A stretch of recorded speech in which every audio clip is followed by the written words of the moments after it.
We hear occasionally that we take things too often for granted. Take, for instance, a finger. How often do you think about a finger, other than being part of the hand that your mom insists that you wash before you come to dinner? Cut a finger, then you realize how much you've undervalued it. We take for granted each and every one, especially that wonderful opposing finger, which we call a thumb. I know we should take fewer things for granted. It shouldn't be if and when we lose something, then we become uber grateful for it, pardon my German. But I would never get anything done if I spent all day not taking things for granted. For the most part, our lives are quite enchanted, and there's one thing after another for which to be grateful. It's quite a plateful of things that are right in life, things we don't bother thinking about until they're gone, till we have to move on and live inside that awful void.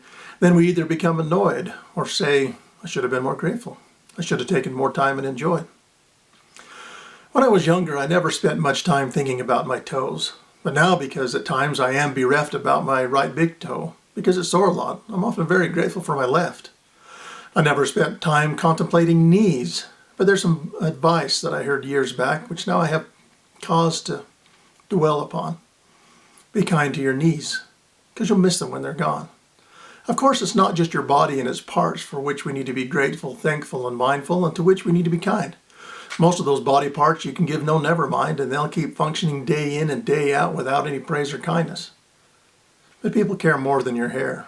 For that blindness, you'll have some regrets when they're no longer there. Well, there's a few things that I'm grateful for, and I mean just a few. The sunrise.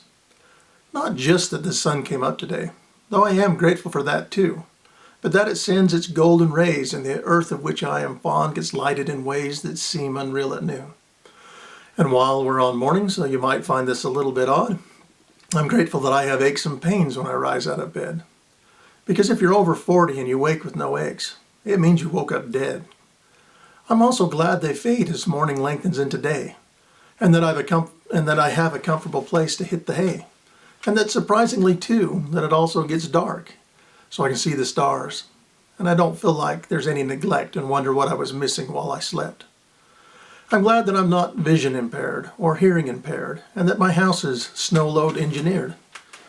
I'm glad I have a car, and it usually runs, but I have options if it doesn't. And there are people who, believe it or not, care about the common good, and I'm glad that there is food, and that I'm plenty rich, though I have little money, and that I have friends, and most are funny, so I'm grateful I can laugh, and have people I can bounce ideas off of, and people who inspire me, and that I am as free as I choose to be. And that I have places to go to be alone, but I'm not alone if I choose.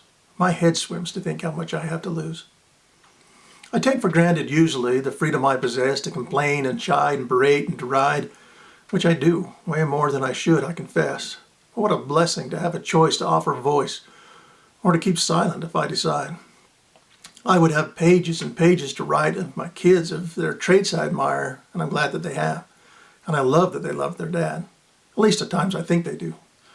But I won't take for granted how my grandson lights when I come into view, and how I light when I see him too.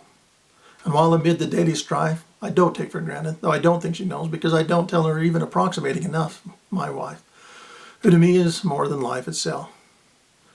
I used to take for granted, though not as much today, that I knew my grandparents in the flesh, so to say, and not just from some pages tucked away on some dusty shelf. I've known my grandmother all of my life and half of hers, and through all of those years I have basked in the fire of her love and friendship, blessed to have the kinship of one of the greatest ladies I have ever known. So there's a few. It's so very few.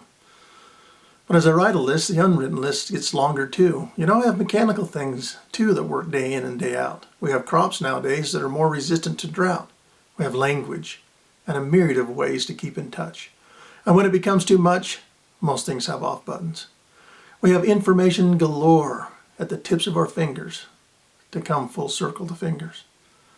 And though I haven't always thought so, I'm glad that I am mortal, but that I have a place to go when I kick the bucket.